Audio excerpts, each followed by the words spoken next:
शिक्षकों की उन सभी समस्याओं पर जो मूलभूत समस्याएं हैं। सिन्हा साहब, क्या इस बार भी सवाल रहा आपका कि नहीं? नहीं, जब मुझे मौका मिला इस बार विधान परिषद में बोलने का, तो भाई हम लोगों के श्रीचंद शर्मा जी भी हैं सामने, उनके सामने भी चर्चा हुई और मुझे लग रहा है उनका भी समर्थन था उसमें। जब मैंने कहा कि नहीं, शिक्षा मित्र जो 1999 में आदरणीय कल्याण सिंह जी जब मुख्यमंत्री थे, तो 1450 रुपए में उन्हें शुरुआत की थी और आज 10,000 रुपए 2250 में 1450। अच्छा अच्छा अच्छा, हो सकता है कुछ मेरी भूल हो समझने। हाँ, 1450 शुरुआत उनकी हुई थी और वो आज 25 साल के बाद भी मात्र 10,000 रुपए में अपनी सेवाएं दे रहे हैं और अनुदेशकों का भी वही हाल है, 9,000 रुपए में सेवाएं दे रहे हैं। आज एक सामान्य परिवार में अगर बच्चे को अच्छे कहीं स्कूल में पढ़ाने के लिए हम भेजेंगे, तो हमें लग रहा है कि 7-8 हजार 10,000 तो उसकी फीस स्कूल की हो जाती है महीने की। सोचिए, किसी बच्चे को अगर अच्छे विद्यालय में पढ़ाना कोई चाहेगा, शिक्षा मित्र या अनुदेशक तो नहीं पढ़ा सकता। अपने माता पिता का इलाज कराना चाहे, कहीं दवा की व्यवस्था करना चाहे तो नहीं कर सकता। तो उसको लेकर पिछली बार भी एक हम लोगों की एक कमेटी बनी है, उसमें श्रीचंद शर्मा जी भी हैं, हम भी हैं, सारे स्नातक और शिक्षक विधायक हैं उसमें जुड़े हुए, और नेता सदन आदरणीय केशव प्रसाद मौर्य जी उसके अध्यक्ष हैं। और कई बार हम लोग प्रयास भी कर रहे हैं मीटिंगों में कि हल हो जाए मामला, लेकिन अभी तक हल हो नहीं पाया है। और मुझे विश्वास है कि हम तो मेहनत कर ही रहे हैं, लेकिन हम तो लड़ेंगे और मजबूती से सरकार से लड़ेंगे और सरकार से लड़के हम मांग करेंगे कि जल्दी से जल्दी ये सरकार पूरा मैंने हमारे जो शिक्षा मित्र हैं और अनुदेशक हैं उनको सम्मानजनक मानदेय दे, और कम से कम जीने का अधिकार उनको भी है, एक सम्मानजनक मानदेय मिलना चाहिए। और मुझे पूरा विश्वास है कि हमारी इस लड़ाई में हमारे भाई, बड़े भाई श्रीचंद शर्मा जी का भी पूरा योगदान मिलेगा, सहयोग मिलेगा। बिल्कुल, आपने बड़ी एक सार्थक बात की कि इस पूरे मुद्दे पर एक विपक्ष के विधायक एमएलसी के साथ एक सत्ता पक्ष के एमएलसी खड़े मिले, क्योंकि मुद्दा शिक्षा मित्र और निर्देशक का था। बड़ी बेबाक आपने राय रखी और मैं विधायक जी को धन्यवाद देता हूं इसके लिए कि पूरा मूक समर्थन था कि हम आपके साथ खड़े हैं। ऐसा होता नहीं है, विरोध होता है। मैं विधायक जी से बस कहूंगा, विधायक जी, आशुतोष सिन्हा जी कह रहे हैं कि हमें श्रीचंद शर्मा जी से ही भी मेरा अनुरोध है और हम विपक्ष में तो सरकार से भी सवाल करेंगे, लेकिन श्रीचंद शर्मा जी अगर सहयोग करेंगे तो निश्चित रूप से इस पर बड़ी कामयाबी होगी। नहीं, आशुतोष सिन्हा जी हमारे बड़े संजीदा किस्म के विधायक हैं और हम लोग बड़ा लाइक करते हैं इनके स्टेटमेंट्स को और इनका प्रस्तुतिकरण भी अच्छा है विषय का, और ये हमेशा विषय को रखते हैं। विपक्ष का काम भी है कि सकारात्मक ढंग से विषय रखा जाए। हाँ, कुछ साथी उनके ऐसे हैं जो चीजों को हल कराने की बजाय उस पर राजनीति करना ज्यादा पसंद करते हैं। वो केवल उनमें लफाजी बयानबाजी वो सब करते रहते हैं, चीजें हल कैसे हो उस पर ध्यान नहीं देते। देखिए, सरकार को ही निर्णय लेने होते हैं। सरकार आशुतोष भाई की भी रही है और उनको ध्यान में है कि इनके समय में शिक्षा मित्रों को 3500 रुपए मिला करते थे। ये बीच में इन्होंने उन्हें शिक्षक के रूप में किया, लेकिन वो आशुतोष जी बात पूरी हो जाने दो, मैं बिल्कुल मौका दूंगा आपको भी आपकी बात कहने में। शर्मा जी, सुप्रीम कोर्ट के डिसीजन के कारण बच्चे लोग जो बीटीसी और बीएड हैं वे लोग सुप्रीम कोर्ट गए थे कि यदि अप्रशिक्षित लोगों को आप शिक्षक बना दोगे तो जो प्रशिक्षण प्राप्त कर रहे हैं और जो शिक्षक बनने की प्रक्रिया में है, लाइन में है, उनका क्या होगा और जो नियम है उसका क्या होगा। तो उस सबको लेकर सुप्रीम कोर्ट गए तो सुप्रीम कोर्ट ने डिसीजन दिया था कि भाई अकुशल व्यक्तियों को आप शिक्षक नहीं बना सकते, और उसके कारण से उनकी सेवाएं सुप्रीम कोर्ट के डिसीजन के कारण समाप्त हुई। उस समय उनको 3500 रुपए महीने मिला करता था। तो माननीय योगी जी ने ही जब 2017 में वो 3500 को सीधे 10,000 रुपए बढ़ाकर किया। बीच में कुछ विसंगतियां रही, कुछ जो उनके नेता लोग रहे वो सरकार के साथ वार्ता करने और चीजों को हल कराने की बजाय राजनीति करने में ज्यादा इंटरेस्टेड रहे, जिसके कारण चीजें लंबित रही।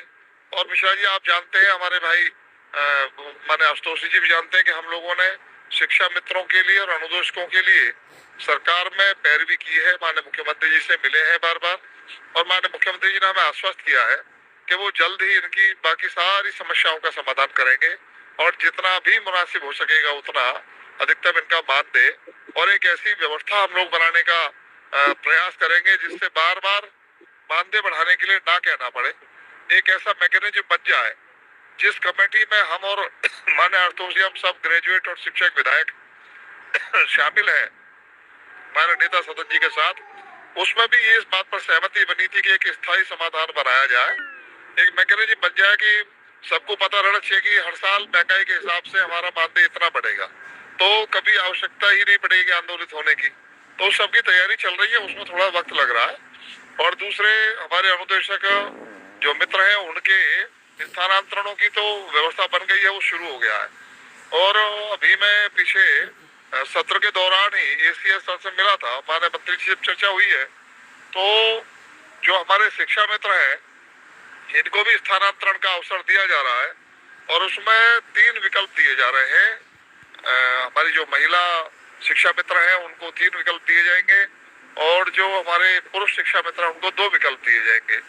एक तो ये कि जहां पर वो तैनात है यदि वहीं रहना चाहते हैं तो वो विकल्प दे सकते हैं, या जहां पर वो उनका मूल विद्यालय था जहां उनकी नियुक्ति हुई थी वो वहां जाना चाहते हैं तो वहां का लिखकर दे सकते हैं। ये 2 ऑप्शन उनको दिए जाएंगे। दूसरा, जो महिला है उनको 3 ऑप्शन होंगे कि जहां पर वो अभी तैनात है वहां रहना चाहती हैं, या जहां उनका मूल विद्यालय था जहां उनका चयन हुआ था वहां जाना चाहती हैं, या फिर जहां उनकी शादी हो गई है उसके कारण से वो वहां जाना चाहती हैं तो वो अवसर दिया जाएगा। और जहां उनका विवाह हो गया है वहां यदि उस विद्यालय में जगह नहीं होगी तो उस न्याय पंचायत के जिस भी विद्यालय में जगह होगी वहां उनको तैनाती दी जाएगी। इस तरह का मैकेनिज्म हमारी सरकार की ओर से बन रहा है।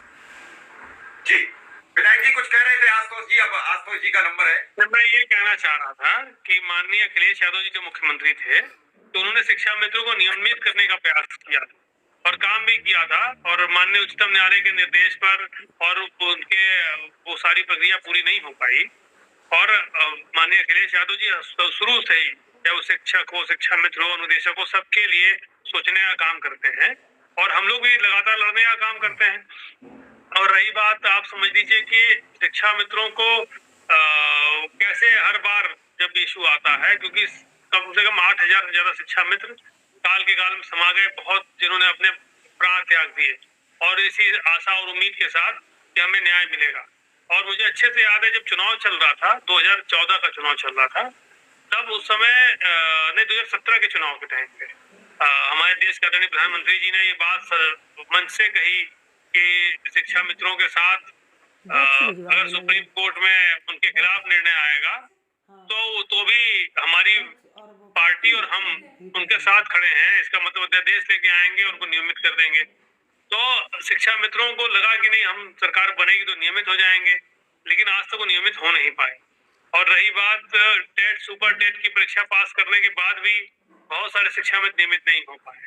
और जो एग्जामिनेशन का कट ऑफ था, कट ऑफ भी बढ़ा के 45 से 65 कर दिया गया एग्जामिनेशन के बाद। पहले एग्जाम लिया गया कि नहीं 45 जिसका आएगा वो चयनित हो जाएगा, बाद में 65 कर दिया गया। तो बहुत सारी विसंगतियां और बहुत सारी उसमें दिक्कतें रही और मुझे पूरा विश्वास है, लेकिन अब ये क्योंकि सार्थक प्रयास होना चाहिए, हम भी कोई राजनीति नहीं करना चाहते, हम सार्थक प्रयास चाहते हैं। हम चाहते हैं कि किस तरह से अच्छा काम हो और हमारे शिक्षा मित्र अनुदेशक भाई जो हमारे बीच में बहुत सारे ऐसे साथी हैं जिन लोगों ने अपने प्राणों के त्याग देने का काम किया, जो अपने परिवार को नहीं पाल पा रहे थे, अपने बच्चों को नहीं पढ़ा पा रहे थे, अपने माता पिता का दवा इलाज नहीं करा पा रहे थे। तो मुझे ऐसा लगता है हम सबको मिलकर एक सार्थक प्रयास करने की आवश्यकता है। और अगर क्योंकि हम तो लड़ ही रहे हैं और लड़ने में कभी हम लोगों ने पीछे हटने का काम नहीं किया और उसके गवाह भी हैं माननीय विधायक जी की, हम लोग हमेशा लड़ने का काम करते हैं और सरकार को घेरने का काम करते हैं। लेकिन उसमें सार्थक प्रयास तब होगा जब हमारे साथी माननीय विधायक जी प्यार से कर लो, लड़ झगड़ के मत कर लो, इस बार प्यार से कर लो और समझ हम प्यार से करा दीजिए। अनुदेशक शिक्षा मित्रों की बहाली करा दीजिए, दोनों लोग प्यार से कर लीजिए, लड़िए मत। अच्छा ये बताइए कि हमारी कोई व्यक्तिगत लड़ाई नहीं है, हम तो शिक्षा मित्र और अनुदेशक की लड़ाई लड़ रहे हैं और मुझे पूरा विश्वास है कि माननीय विधायक जी भी हमारे साथ खड़े हैं और वो उधर से खड़े हैं, हम इधर से खड़े हैं और सहयोग हो जाएगा ठीक से। तो मुझे पूरा विश्वास है कि आगे आने वाले समय में जब हमारा चुनाव होगा उसके पहले हम शिक्षा मित्रों और अनुदेशकों को सम्मानजनक मानदेय दिलाने में सफल हो जाएंगे। चलिए, बड़ी बात है शर्मा जी, बड़ी बात की है विधायक जी ने, आप पर भरोसा जताया है, आप पर भरोसा जताया है। हाँ, मैं मिश्रा जी बात पूरी कर रहा हूँ कि पक्ष और विपक्ष लड़ने के लिए नहीं होते। हम लोग नेता प्रतिपक्ष कहते हैं विपक्ष को, और विपक्ष जो है वो होता है विषय उठाने के लिए। वहाँ लड़ाई नहीं होती, विषय रखना होता है। जो संजीदा किस्म के विधायक हैं वो विषय को रखते हैं और सरकार उसको सुनती भी है, समाधान भी करती है। लेकिन जिन्हें केवल राजनीति करनी होती है, आप देखते हो सदन में वो किस तरह का बिहेवियर अपनाते हैं। उनका काम होता है विषयों को केवल उठाकर हाइप पाना। राजनीति में एक प्रचार उनको मिल जाए, मीडिया में प्रचार हो जाए, समस्या हल हो या ना हो, उससे सामने वाले को चिढ़ा देना, उसको दुखी कर देना, उसके मन में संकल्प ले आना कि ठीक है भाई हमने कोई निर्णय लिया तो इनको लगेगा कि हमने उठाया था विषय इसलिए सफलता मिली है, तो वो और डिले करेंगे। इससे अच्छा होता है कि हम विषय को रखें और विषय को रखते समय ध्यान रखें कि सामने वाले को भी लगे कि विषय सही है और इस पर समाधान होना चाहिए। तो हमारे आशुतोष भाई ऐसे ही विधायकों में हैं जो विषय को सही ढंग से रखते हैं। सीधा नहीं